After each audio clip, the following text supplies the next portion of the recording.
கவிதையின் தலைப்பு புரிதல் இல்லா உறவு.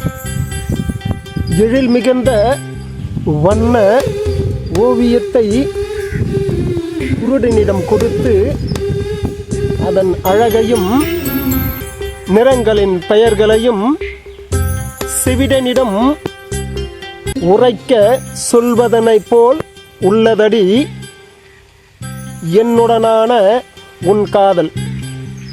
சரியா கருப்பு ரோஜாவே, காதல் பூவே.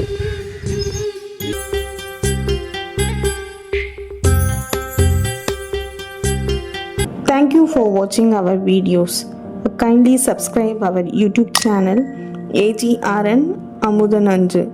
Follow us on Facebook and Instagram AGRN Amudananju. Don't forget to click the bell icon.